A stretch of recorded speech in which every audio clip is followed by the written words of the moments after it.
আপনার জীবনে কি এমন কোনো মুহূর্ত এসেছে যখন আপনি একটি ভালো কাজ করতে চেয়েও অলস্যের কারণে তা পিছিয়েছেন? আপনি কি কখনো ভেবেছেন আজ থাক, কাল করব, এই কালকে করব, ভাবতে ভাবতে আপনার জীবন থেকে কতগুলো মূল্যবান মুহূর্ত হারিয়ে গেছে? আমাদের সবার জীবনেই এমন সময় আসে যখন আমরা ভালো কাজ করার সুযোগ পেয়েও তা হাতছাড়া করে ফেলি। আসসালামু আলাইকুম রহমতুল্লাহ। আমাদের চ্যানেলে যদি নতুন হয়ে থাকেন তাহলে চ্যানেলটি সাবস্ক্রাইব করবেন এবং ভিডিও যদি ফেসবুক থেকে দেখে থাকেন তাহলে ফেসবুক পেজটি ফলো দিয়ে আমাদের সাথেই থাকবেন, যেখানে আমরা ইসলামের সমৃদ্ধ ইতিহাস ও জীবনের গভীর শিক্ষাকে আপনার হৃদয়ে পৌঁছে দেওয়ার চেষ্টা করি, যেন প্রতিটি আত্মা প্রশান্তি খুঁজে পায়। আপনার ইমানের জীবনকে আরও সমৃদ্ধ করতে আমাদের ব্লগ থেকে পড়ুন অনুপ্রেরণামূলক প্রবন্ধ, শুনুন হৃদয়ছোঁয়া অডিও এবং আপনার জীবনের প্রতিটি প্রশ্নের ইসলামিক সমাধান খুঁজে পেতে আজই ভিজিট করুন আমাদের ওয়েবসাইট www.umakantha.com।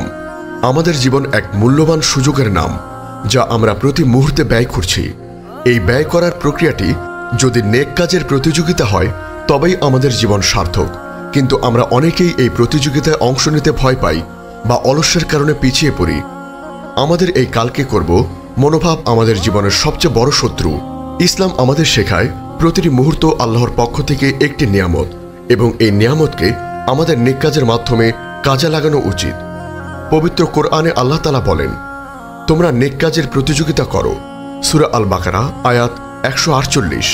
এই আয়াতটি আমাদের শুধু নেক কাজ করতে উৎসাহিত করে না, বরং দ্রুততার সাথে এবং একে অপরের সাথে প্রতিযোগিতার মনোভাব নিয়ে তা করতে নির্দেশ দেয়।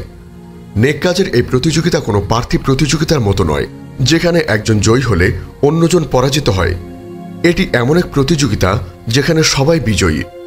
যে যত বেশি নেক আমল করে সে তত বেশি আল্লাহর কাছে প্রিয় হয় এবং আখিরাতে তার পুরস্কার তত বেশি হয়। আমাদের রাসূল সাল্লাল্লাহু আলাইহি ওয়াসাল্লাম ছিলেন নেক আমল প্রতিযোগিতার শ্রেষ্ঠ উদাহরণ।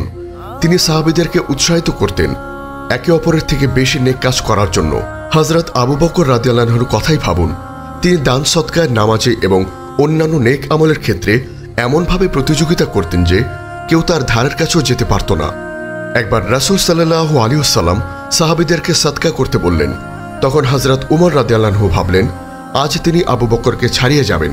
তিনি তার অর্ধেক সম্পদ নিয়ে এলেন।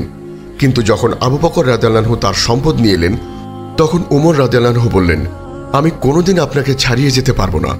এই ঘটনা আমাদের শেখায় যে নেক কাজে প্রতিযোগিতা করা কতটা গুরুত্বপূর্ণ এবং এটি কিভাবে আমাদের আরও ভালো মানুষে পরিণত করে। আমাদের জীবন খুবই সংক্ষিপ্ত এবং অপ্রত্যাশিত। আমরা জানি না কখন আমাদের জীবন শেষ হয়ে যাবে। তাই একটি নেক কাজ কালকের জন্য ফেলে রাখা মানেই নিজেদের জীবন থেকে একটি মূল্যবান সময় নষ্ট করা। আল্লাহ তাআলা পবিত্র কোরআনে বলেন, অর্থাৎ প্রত্যেক জাতির জন্য একটি নির্দিষ্ট সময় রয়েছে। যখন তাদের সেই সময় চলে আসবে তখন তারা এক মুহূর্ত দেরি করতে পারবে না এবং এক মুহূর্ত আগেও আনতে পারবে না। সূরা আল আরাফ আয়াত 34।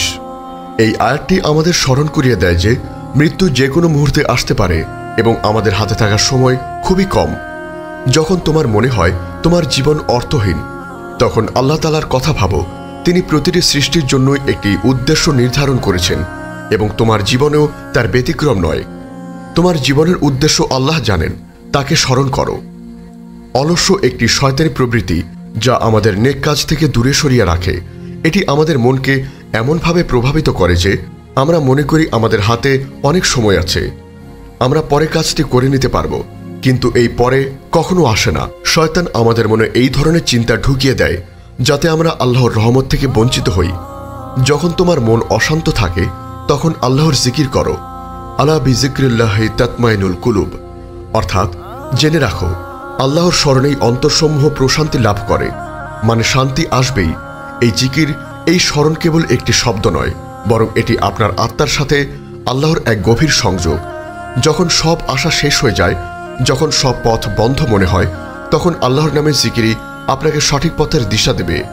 নেক কাজের প্রতিযোগিতা আমাদের মানসিক এবং আত্মিক স্বাস্থ্য উন্নতি করে।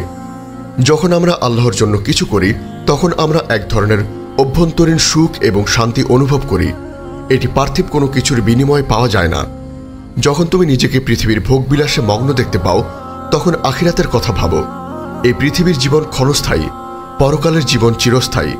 রাসূল সাল্লাল্লাহু আলাইহি ওয়াসাল্লাম দুনিয়ার প্রতি অনাসক্ত ছিলেন, প্রকৃত সফলতা আখিরাতে। নেক আমলের প্রতিযোগিতা আমাদের অন্যদের প্রতি সহানুভূতিশীল হতে শেখায়। যখন আমরা দেখি আমাদের ভাই বা বোনেরা কোনো ভালো কাজ করছে, তখন আমাদের মনেও সেই কাজটি করার আগ্রহ সৃষ্টি হয়। যখন তুমি অন্যের সাফল্যে ঈর্ষান্বিত হও, তখন নবী সুলাইমান আলাইহিস সালামের কথা মনে করো। তাকে এমন এক রাজত্ব দেওয়া হয়েছিল যা আর কাউকে দেওয়া হয়নি। তিনি আল্লাহর প্রতি কৃতজ্ঞ ছিলেন এবং অন্যের প্রতি দয়ালু ছিলেন। অন্যের সাফল্যে আনন্দিত হও, কারণ ঈর্ষা তোমাকে ক্ষতিগ্রস্ত করবে।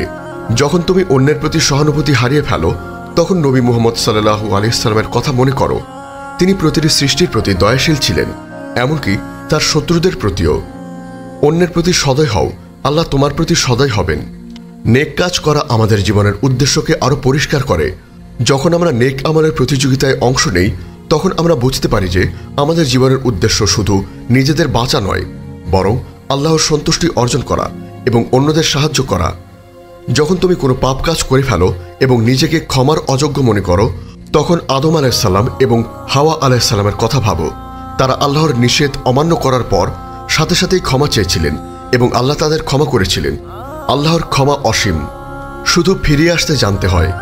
যখন তুমি ভুল পথে চলে যাও এবং ফিরে আসার পথ খুঁজে না পাও, তখন নবী ইউনুস আলাইহিস সালামের কথা মনে করো। তিনি যখন ভুল করে মাছের পেটে চলে গিয়েছিলেন, তখন তিনি আল্লাহর কাছে তওবা করেছিলেন এবং আল্লাহ তাকে ক্ষমা করার পথ দেখিয়েছিলেন। আল্লাহর রহমতের দরজা সবসময় খোলা থাকে। নেক আমলের প্রতিযোগিতা আমাদের জীবনে শৃঙ্খলা নিয়ে আসে। এটি আমাদের অলসতা দূর করে এবং আমাদের সময়কে সঠিকভাবে ব্যবহার করতে শেখায়। রাসূল সাল্লাল্লাহু আলাইহি ওয়াসাল্লামের জীবন দেখো। তিনি একজন সফল নেতা, স্বামী, পিতা, বন্ধু এবং আল্লাহর একজন শ্রেষ্ঠ বান্দা ছিলেন। সবকিছুতেই তিনি ভারসাম্য বজায় রেখেছিলেন। তার জীবন তোমার জন্য এক শ্রেষ্ঠ আদর্শ। যখন তুমি নিজেকে তুচ্ছ মনে করো, তখন নবী দাউদ আলাইহিস সালামের কথা মনে করো। তিনি একজন সাধারণ রাখাল ছিলেন, কিন্তু আল্লাহ তাকে নবী এবং রাজা বানিয়েছিলেন। আল্লাহর চোখে কেউ তুচ্ছ নয়। তোমার মূল্য তুমি হয়তো এখনো জানো না। পরিশেষে নেক আমলের প্রতিযোগিতা হলো আমাদের জীবনের সবচেয়ে গুরুত্বপূর্ণ প্রতিযোগিতা। এটি এমন এক প্রতিযোগিতা যা আমাদের দুনিয়া এবং আখিরাত উভয়কে সুন্দর করে তোলে। তাই কোনো ভালো কাজ করার সুযোগ পেলে তা কালকের জন্য ফেলে রাখবেন না, বরং দ্রুততার সাথে তা করে ফেলুন। আমাদের এই মহৎ বার্তা ছড়িয়ে দিতে এবং ইসলামের আলোকে প্রতিটি হৃদয় পৌঁছে দিতে অনুগ্রহ করে চ্যানেলটি সাবস্ক্রাইব করুন এবং বেল আইকনটি প্রেস করুন। আমাদের ফেসবুক পেজ ফলো করে উম্মাহ কণ্ঠ পরিবারের একজন সদস্য হয়ে যান। আর আমাদের ইসলামিক ব্লগ ও রিসোর্স পেতে আজই ভিজিট করুন আমাদের ওয়েবসাইট www.ummahkontho.com। আপনার জীবনে কি এমন কোনো মুহূর্ত এসেছে যখন আপনি একটি ভালো কাজ করতে চেয়েও অলস্যের কারণে তা পিছিয়েছেন? আপনি কি কখনো ভেবেছেন আজ থাক, কাল করব, এই কালকে করব, ভাবতে ভাবতে আপনার জীবন থেকে কতগুলো মূল্যবান মুহূর্ত হারিয়ে গেছে? আমাদের সবার জীবনেই এমন সময় আসে যখন আমরা ভালো কাজ করার সুযোগ পেয়েও তা হাতছাড়া করে ফেলি। আসসালামু আলাইকুম ওয়া রাহমাতুল্লাহ।